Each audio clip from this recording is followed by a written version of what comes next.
So I'm excited to present today on how to create a realistic budget for digital advertising. And this is one of those topics that is somewhat difficult to do without having a specific business in mind. So I tried to create a general discussion that we could have about the kind of things you need to be considering when you're putting your budget together, and some industry benchmarks and some data. And hopefully there'll be a little bit of time at the end to take any specific questions from anyone on the call. Looks like we have about 25 of you guys tuned in right now. So some of the things I wanted to talk about, these are some questions you should ask, whether you're the owner of the company or the marketing director, and in charge as far as your strategic planning. These are some, you can't really create a marketing budget between different tools and resources until you have some of these questions answered. So, of course, the first one is, what percentage of your budget can you spend on marketing? What is your customer's lifetime value? What's your plan for converting cold traffic into customers? What is your funnel or conversion process? What is your conversion rate? And just to get a lead. And then what is your conversion rate from traffic to leads and leads to customers? So I'm going to cover some of these things and what industry standards are, and how to answer these questions yourself so you can come up with a real budget.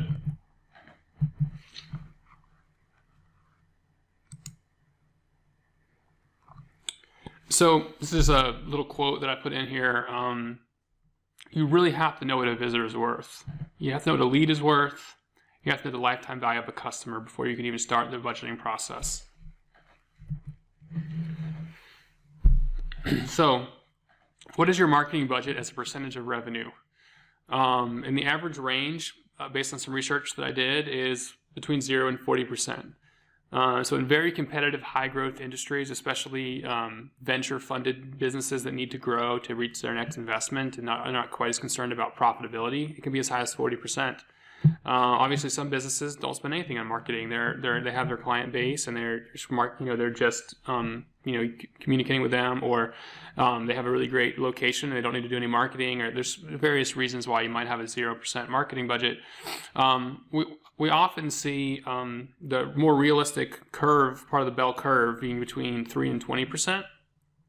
And then the average for businesses under 5 million in revenue with around a 10% profit margin, so it should say margin, not market, there as a typo on my part, is 8 to 10%. So for example, a company that is making $800,000 in revenue might spend between $30,000, which is a little bit more than 3%, up to $100,000, which is a little bit more than 10%.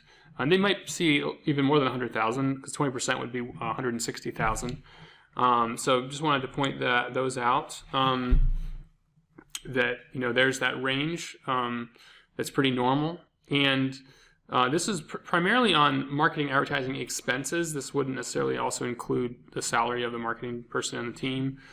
These days, a lot of marketing activities are labor intensive, so you might spend more money on labor and a little bit less on outside advertising, especially for smaller businesses.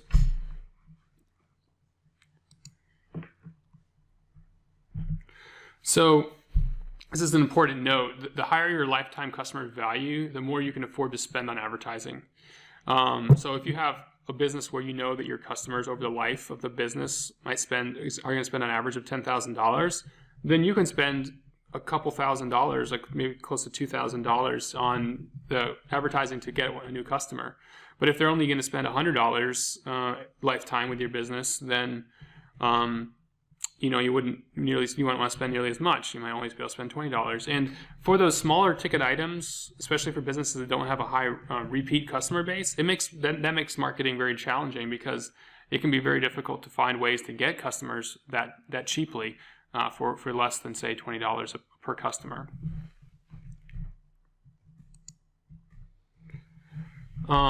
So this is just a definition and some information about lifetime customer value, or customer lifetime value. It's technically it's usually the acronym is CLV, which puts customer first. And it's the total revenue that you can expect from a customer over the life of their experience with your brand. And this every business will have a range that they would expect, and it might take a couple of years of being in business or even more to get a really good expectation of what that would be. And every business model is different as to how long a customer will be around as part of your business. But I found this statistic in one of the slides I was researching that I wanted to share.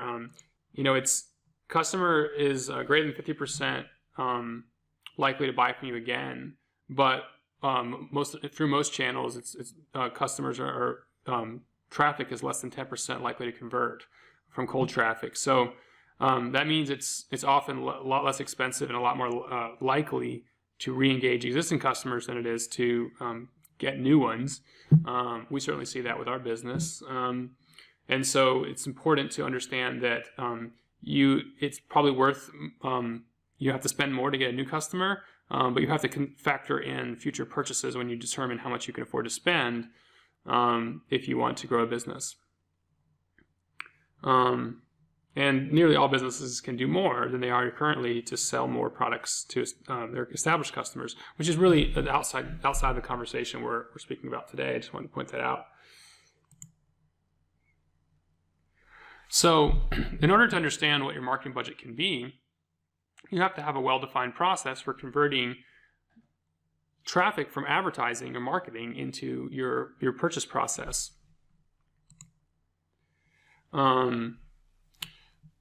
So here are some things that you can do which could be considered conversions. And we're doing any sort of digital marketing strategies with our clients. We're often helping them basically set these things up so that we can actually accurately track. So capturing emails for email marketing, producing webinars that are both educational and strategically sales focused, adding really clear calls to action for lead capture. And lead capture is often, depending on the type of business, it might be a contact form, it might be an inquiry form, it might be actually there might not be a true lead capture. It might just be that they're trying to get them to take an offer to buy something right away in terms of e-commerce. And then there's remarketing, which is when someone's visited your website before, showing them advertising again. Sort of like is the case with repeat customers. Typically, remarketing is a little bit more effective than cold traffic, and being people who've never seen you before. So it's often wise to put at least some of your marketing budget into that tactic. It's really important to note that let's say you have 1,000 visitors a month on your website and you're getting 1% conversion. So you're getting 10 customers or 10 leads a month. It's usually a lot easier to work on your website and your web design and the ways you're asking people to convert on your site to go from 10 to 20 by doubling your conversion rate from 1% to 2% than it is to go from 10 to 20 by doubling your traffic from 1,000 to 2,000. If the cost of a website visitor is often around $1 a piece, it might cost you an extra $1,000 a month for the rest of the foreseeable future to go from 1,000 visitors to 2,000 visitors. But it might only cost you a couple $100 a month for a few months to test ways to improve your design in order to capture more leads, or develop something new, like a new piece of content you can get people to download, which would be another way to get higher conversions on your site. So I wanted to point that out. It's a balance. But then obviously if you want to grow, you're going to have to spend some money on marketing. So let's talk a little bit more about some of that stuff. So once you have your customer lifetime value figured out and you have a proven strategy for converting traffic into leads, you're ready to create a marketing budget. You can't really do it without those things done. So in order to create a budget, you have to understand which tools are in play for your business. So which platforms make the most sense? What role does digital play in your overall mix? What is the visitor worth? What is the cost per acquisition, which is what can you afford to spend to get a new lead? And that's defined by the cost of traffic divided by the conversion rate. So example, if you get a $1 cost per click across your marketing campaigns and a 2% conversion rate, $1 divided by 2% or 0.02 comes out to $50 a lead. So if you know what that number is, and that number has to be significantly less than your lifetime customer value in order to make a profitable business. If you're paying more for a lead than your customers are worth, then you'll always be losing money. If you're paying equal, then you're going to lose money because there are other costs other than marketing associated with running a business. But if you're significantly less, then you might have a very scalable business.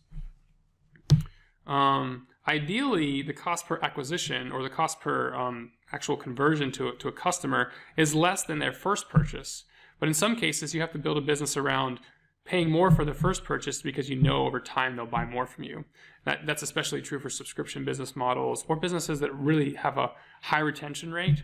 If your business has a low retention rate, then you have to drive that initial cost down as much as you can through better conversions, better website design, and finding lower cost ways to get traffic to your site. So one thing that's important to note is that traffic costs are going up. We've noticed an increase in Facebook cost per click of between 150 and 175% over the last 2 years. So in other words, it's going to be very hard to maintain your CPA over time, especially in the current competitive landscape. So you have to get better and better at other strategies like increasing your conversion rate, getting better at capturing leads on mobile phones, getting better at capturing phone calls and other things that if that's part of your business model, like adding every possible way to capture the leads so that you're not just facing increased marketing costs without an increased effectiveness of your strategy.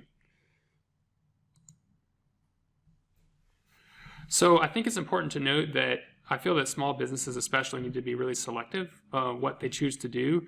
It's better to be doing 1 to 2 platforms really well and just putting more money and more strategies in place than trying to diversify and having to manage campaigns and budgets and reporting and tracking across a lot of different platforms. The creative costs go up.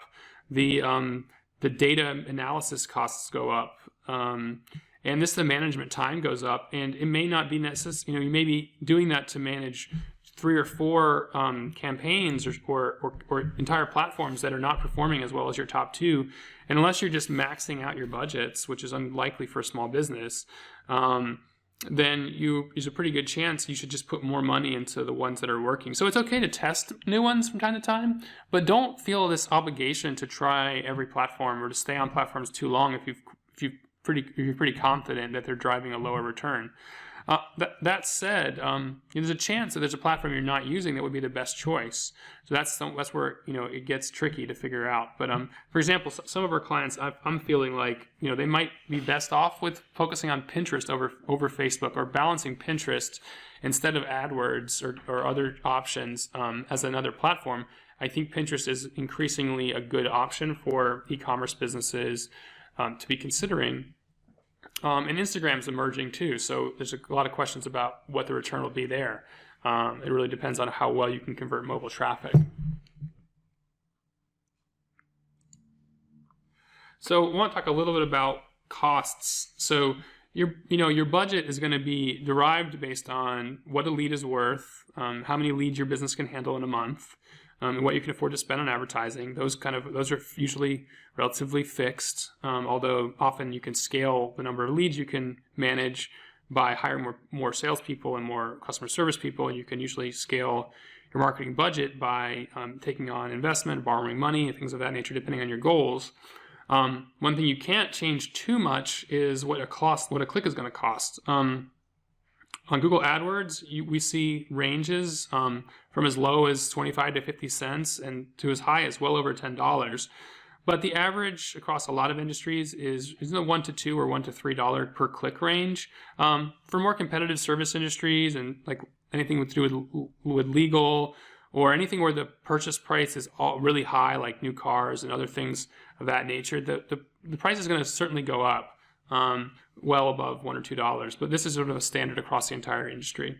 Facebook is a little bit more consistent. You don't see $10 clicks on Facebook ever.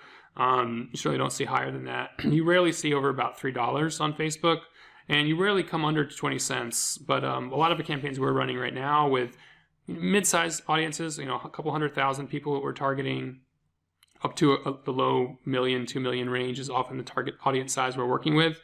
We're often seeing clicks in the 60 cent to $1.50 range for new audiences that aren't already aware of the customer brand. display ads can be pretty low. They can be 10 cents a click. They can also be a little higher, closer to $2. But we see, I think, 40 cents to 70 cents is a good expectation for what a display ad costs. Pinterest is, we've seen some case studies that I think are strong in the 15-cent range, and certainly can go as high as $2.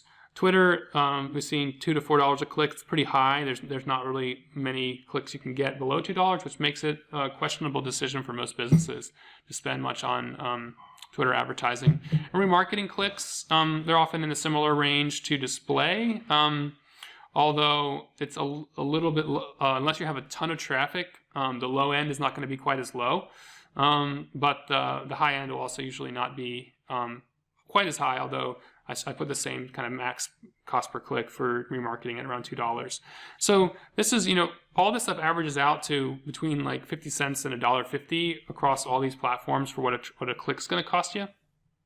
And there's obviously certain business models that'll be a lot higher, but this is just something to understand. So once you know what a lead's worth, you have to decide, can you get a high enough conversion rate from these sources of traffic. These are the main ones. There's certainly others. These are some of the main ones that our clients are using consistently. Can you get enough traffic for the right price? And one thing to note is there's a pretty big difference between traffic for someone who's searching for a specific thing and someone who's just browsing on Facebook. So, AdWords traffic for niche keywords, if they're not, it's not super competitive, sometimes is your best return on terms of conversion rate. Pinterest can also be good because people are often searching on there because they want to find something. Whereas in Facebook, they're not looking for things. They're not out there searching for new shoes, where they might be like looking for shoes on Pinterest or looking for other consumer products on Pinterest or AdWords. Remarketing is great because once they've been on your site, maybe they're doing a search and they're searching across multiple sites, getting back in front of them can be a great way to close the deal.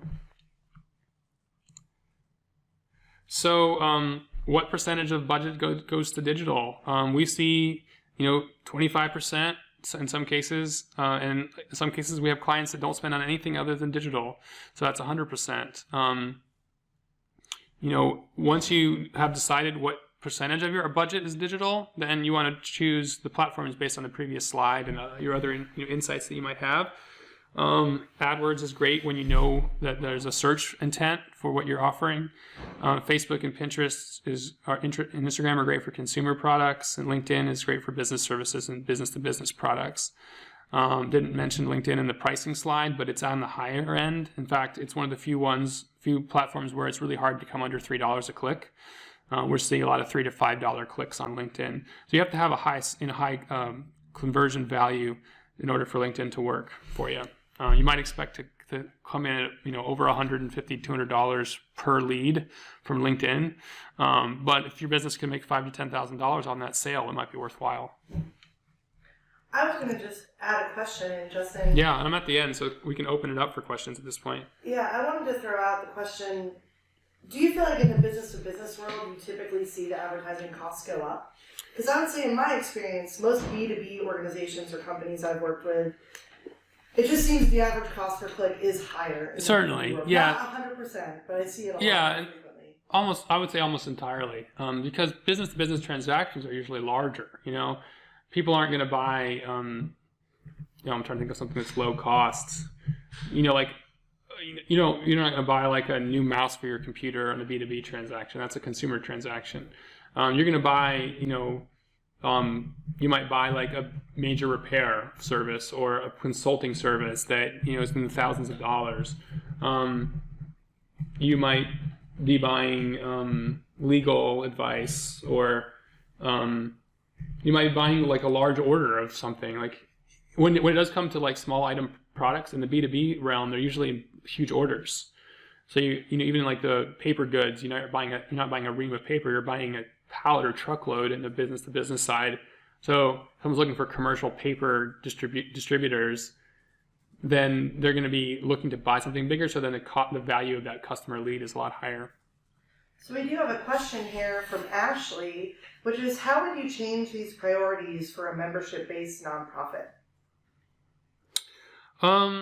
Well, I'm not sure that the priorities are based on whatever the goal is of the organization. So in a membership-based nonprofit, I would be considering what a membership is worth, the lifetime membership, and then determining, considering the, basically your part of your development budget, part of your fundraising budget, going to marketing that membership, and trying to figure out which platform is going to allow you to target people that be interested in your nonprofit's mission the best, and what you could offer that would incentivize them to join the membership. So maybe a webinar that's educational for the right people who would want to join the membership, and then create another thing to think about when you're doing something like that is what can you add on to for members that they could pay once they're a member, that they can give you more, they can donate more, they can join a premium membership or a special group of donors who are giving more. So you can then increase the lifetime value of some of your members, therefore justifying a higher cost per acquisition. So if all you have is one level of membership and you don't ask those people for anything else, then you really have to get understand what you can afford to spend per new member to make your model work. I don't know what kind of customer service is required for the membership or what they get or things of that nature. So it's still, I would still consider the membership the product and the value of it, what the member pays based on how long you've known historically people stay in the membership. What's the renewal rate? What's the churn rate is what we use in the for-profit world. I'm not sure if that's the same term that's used in nonprofits, but is there a lot of churn? Do you lose a lot of membership after the first year, first month, whatever the trial basis might be? But if they just stay in forever, like I've been, a Greenpeace member for years, paying $15 a month. They got my $180 for the last 5 years. So that means I paid them almost $1,000.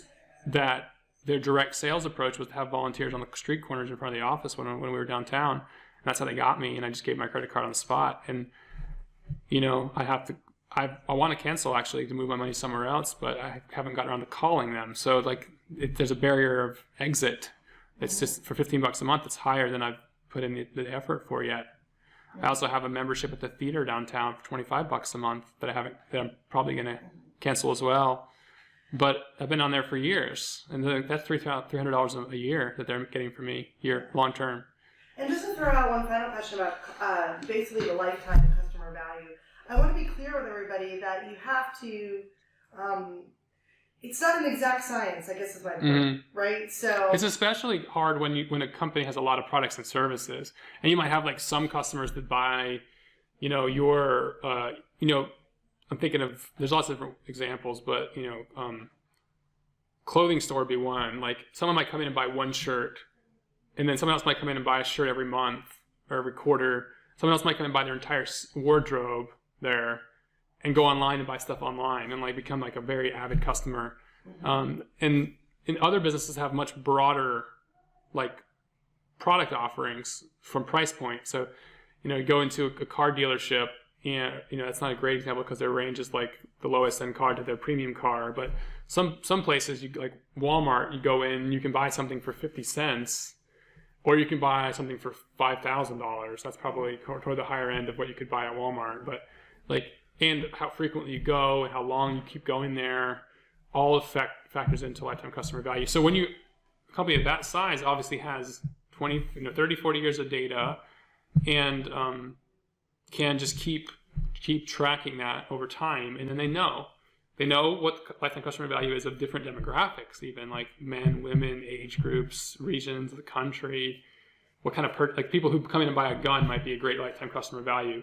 They might come back and buy ammunition and camo and all these other things. They might want to market to gun people more than someone else who just comes in to buy Q-tips or whatever. So yeah, I was going to say that sort of just lends itself to the idea that you have to prioritize your niche audiences based on the customer lifetime value. So there's not necessarily going to always be one. There might be a couple different versions of that, and that helps you know where to place your ad budget. Yeah, for us, when we have customers that come in to do workshops with us, and we hope that they upsell into a larger program eventually, which is the whole goal. But they might just do workshops once in a while.